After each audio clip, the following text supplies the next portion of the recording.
miss. I've got you. You've got me. Who's got you? What's going on, everyone? Welcome back to Backtrack Cinema. In today's video, we'll be looking at my top 10 iconic moments of the 70s. What have I ever done to make you treat me so disrespectfully? With chest-bursting aliens, a man who can fly, and an underdog fighter does the impossible. The 70s has something to offer for all of us. So pop some popcorn, get a drink, and let's talk some 70s iconic moments. Copy, you're calling Raven. Payback time. Come with me if you want to live.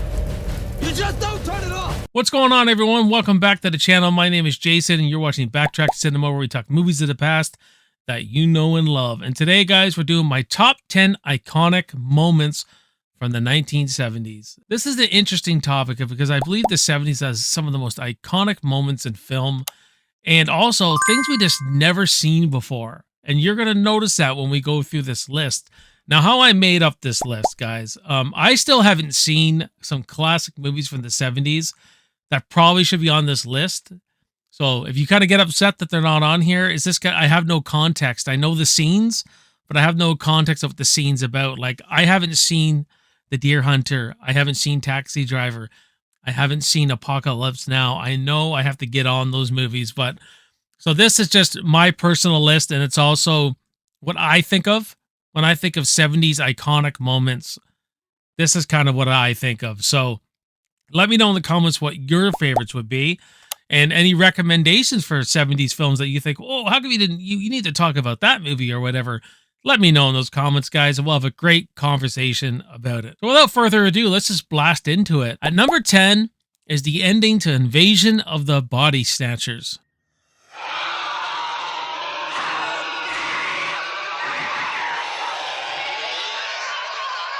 Now, I reviewed this back in October for 70s Horror Month, if you guys remember, and I knew the scene, but I didn't know the context of the scene. So seeing the movie makes the scene all that more powerful. That ending where Donald Sutherland turns around and just the oh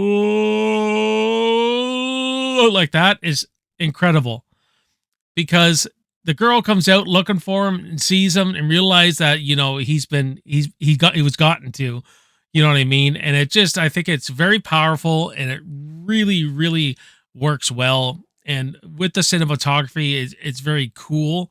You know what I mean? It feels depressing. So when he actually does that, it goes dark, right? Because that was the last person left in their group. And Donald Sutherland as an actor just sells it. You know what I mean? Absolutely sells it. To me, that is a very iconic moment, because I knew what that was before I even saw this film. So that's when you know something is really working and is iconic. Coming at number 9 is the iconic fight between Bruce Lee and Chuck Norris in The Way of the Dragon.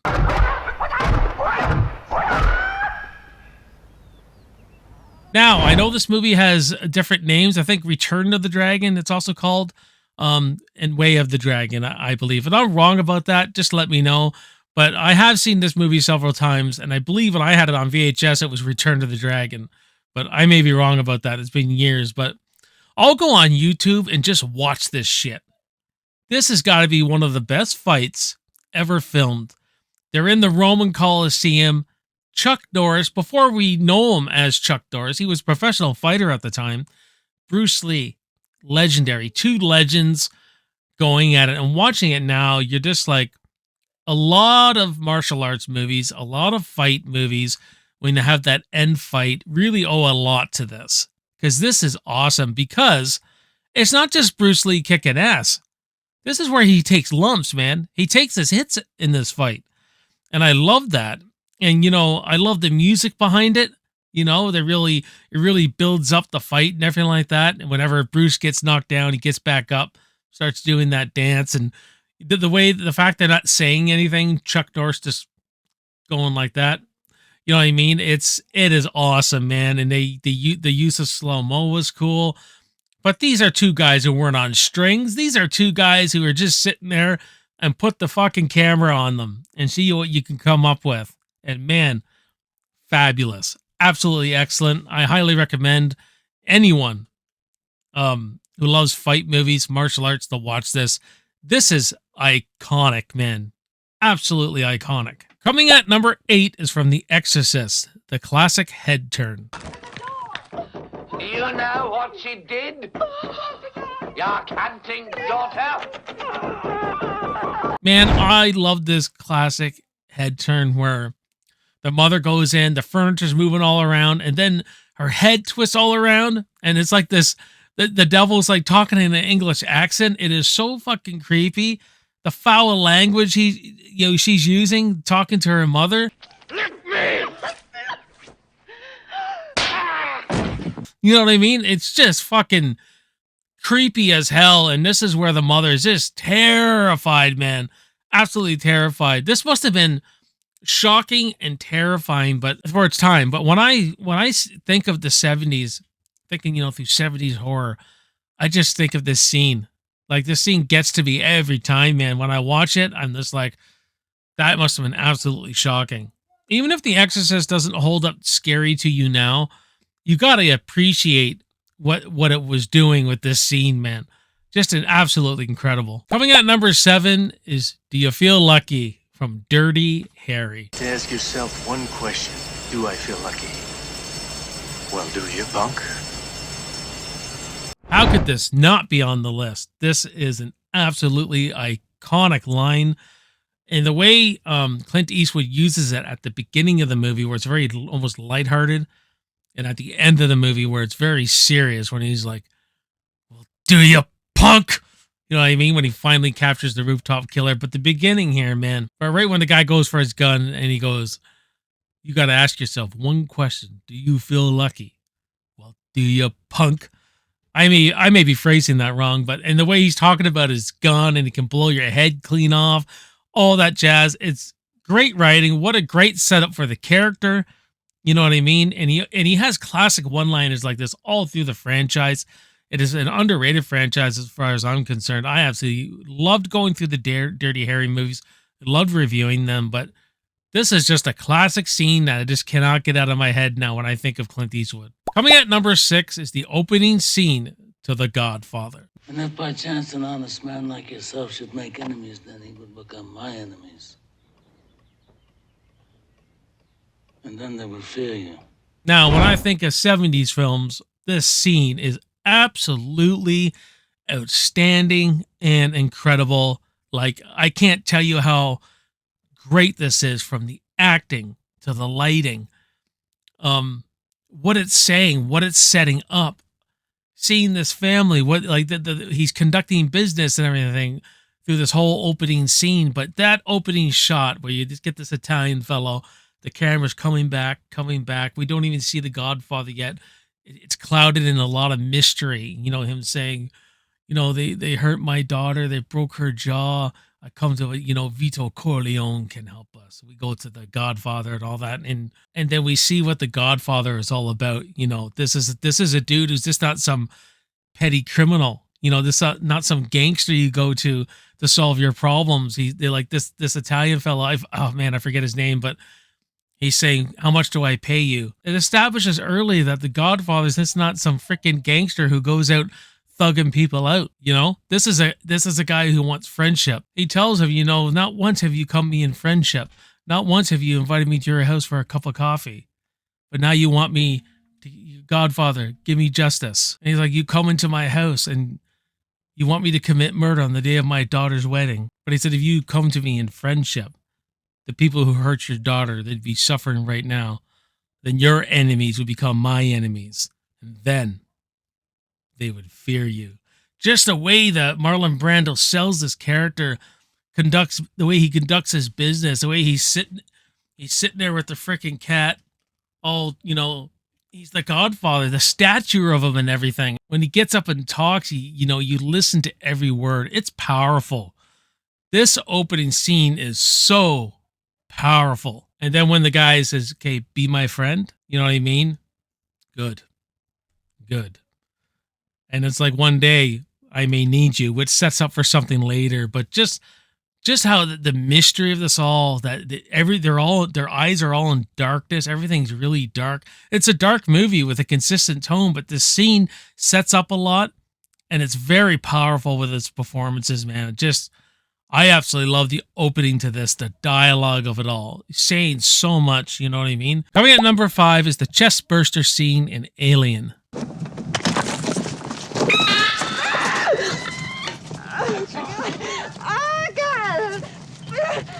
What can I say about this scene? It's so good. It's intense.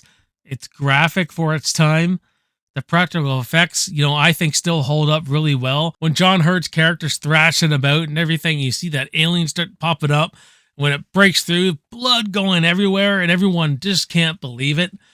You know what I mean? And it's you just didn't know what to expect back then, I guess. When it first gets on his face, they try to cut it off. They can't cut it off. And it just later comes off and he seems fine. Now, I really can't remember the first time I saw this movie, but I could imagine the movie-going audience at the time. I don't know what you knew something was coming, but you never knew when Ridley Scott was going to pull that and what it was going to be, right? At least I don't think so anyway. Maybe people did. I don't know. But it works, man. This scene really, really works, and the performances work. And like they never knew how big and bloody this was going to be, the actors. So you're seeing a real reaction on their face. You know what I mean? This is what I mean about the 70s. Things we just never seen before. Things we never seen before. Aliens coming out of fucking people and a bunch of shit I'm going to talk about even sooner here in a minute. But excellent scene, man. What is to say that hasn't already been said, man? The xenomorph busting out, iconic as hell. Coming at number 4 is Superman rescuing Lois in Superman from 1978. Easy, miss. I've got you. You've got me. Who's got you? Man, I can't tell you how this movie affected me as a kid. I've loved Superman ever since. I used to watch Superman 2 and 3 a heck of a lot. Even 4, man, as a kid. But I love this original movie too. And it is iconic because there's such a build up to this character. This is the first time we see him in full flight, so to speak. You know what I mean? And I remember the tagline, the famous tagline on this movie is, "You're going to believe a man could fly." And boy, oh boy, do we ever. And whenever they upgrade this movie, when it went to DVD, looked great. Went to Blu-ray, the flying looked fantastic still. I haven't seen the 4K, but I imagine it's the same, that it really sells the flying. The flying really still holds up, and I believe it was green screen. I think Christopher Reeve was on a big piece of plywood of wires and everything all the time. But it does hold. It holds up for me. A lot of the kids nowadays may think it looks cheesy and everything like that. And is the movie a bit campy? Of course it is. But this one scene, where he can't find the telephone booth, you know what I mean? So he spins around the door and there's that dude who looks at him and goes, "Hey, sucker, that is one bad suit." And Superman's just like, "Excuse me a minute." Flies up through the frickin' air. The way Richard Donner builds the tension up. He falls at the last second. Superman catches her, and Lois, right? Margot Kidder, great in this role, says, "You got me, but who's got you?" So there's humor and everything in this. And not only that, not only does Richard Donner get Superman to catch her, he catches the helicopter and goes like this, pushes the helicopter up. He's got her and the helicopter comes down. What a way to introduce Superman. It's so cinematic. It's joyful, and you're cheering because he saved her. And this is what Superman does, is help people. He saves people, and he brings the helicopter down, and then he throws out a quick, statistically speaking, flying is still the safest way to go, ma'am. You know what I mean? And right at the end, who are you? A friend. Christopher Reeves, great as Superman. He was so iconic in this. And the director, Patty Jenkins of Wonder Woman, when Wonder Woman jumps out of the trenches and takes on the whole army there, she was tapping into that scene, of how iconic Superman was, and wanted Wonder Woman to feel just as iconic. And she did a good job on that. Did a very good job. But man, Superman, just iconic. Absolutely iconic scene. Coming at number 3 is You're Gonna Need a Bigger Boat in Jaws.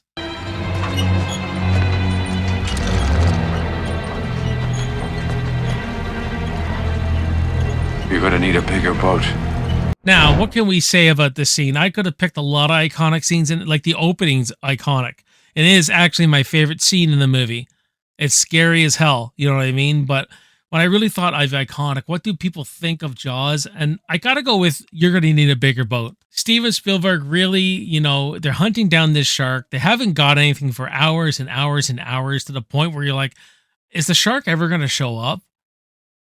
That's what he does, builds it and builds it. And then you get the audience thinking, well, is this thing ever going to show up? When's it coming? Right. And then, he's, once you chum this shit, he starts throwing the fishes out. He goes, yeah, you should smell this shit. Why don't you chum this shit for a while? And then bang, there comes Jaws out of fucking nowhere. It looks fantastic. The look on Roy Scheider's face, he's backing up, and a cigarette hanging out of his mouth. You're going to need a bigger boat, man.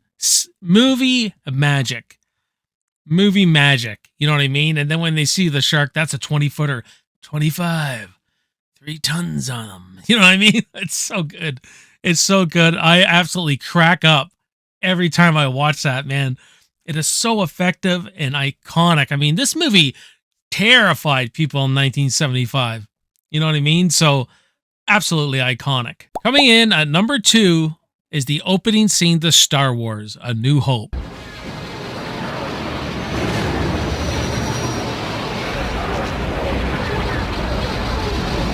Now, what can you say? I mean, Star Wars was this movie that just grabbed audiences and went, just blew up bigger than anybody could possibly imagine. And it starts off with that title scroll, doesn't it? That title scroll is so effective. No one saw anything like that before. That great John Williams music, bow, bow, bow, bow, bow, bow, bow, and telling the prelude kind of thing, and it's on an angle. It's coming up through the stars and everything, and then you see this ship coming and a bigger ship, and the camera's just sitting there. The great model building, great camera work with the models. You know what I mean? And the big Star Destroyer going after the rebels. You know what I mean? Pew, pew, pew, pew. You see the guns blast and everything. And this introduction to Darth Vader. This is iconic. That's why it's at number 2. When Darth Vader breaks into the room, just the look of him, the mist, the smoke for the battle. He comes in, he's looking down. And if we go further into the scene where he's got Buddy by the throat, if this is a counselor's ship, then where is the ambassador? You know what I mean? This is a character who has authority and you listen to him.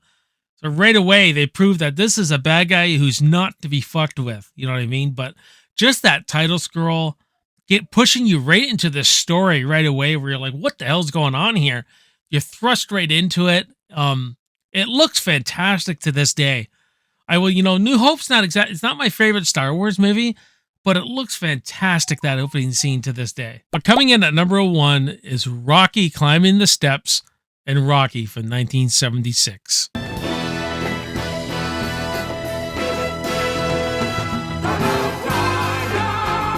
Now, you all know this is my favorite movie of all time, my favorite character, my favorite franchise. You also know this ain't my favorite Rocky scene of all time. But when we're talking iconic, we're talking what the general movie audience is going to think about. And I think when you think about Rocky, you're going to be thinking about this. Even me, I got better scenes, but this one's just etched into our minds. And it's an earned moment too, because remember, he failed before in the movie. He could barely make the steps. And when you see him rising to the occasion, he's ready to take the big fight. He climbs those steps. He's cheering. The way the cinematography is, the way they were able to follow him with the Steadicam, which is brand new, and he's ready for Apollo. At the time of this recording, we just found out Carl Weathers died, so rest in peace, Carl Weathers. What you did for this movie and this franchise, absolutely amazing. Rest in peace, Carl Weathers, who terrific as Apollo Creed. It's such an earned moment. I love it. The music going on through it, it's just a perfect storm. If everything mixing together, so wonderful, man. And Stallone putting his hands in the air.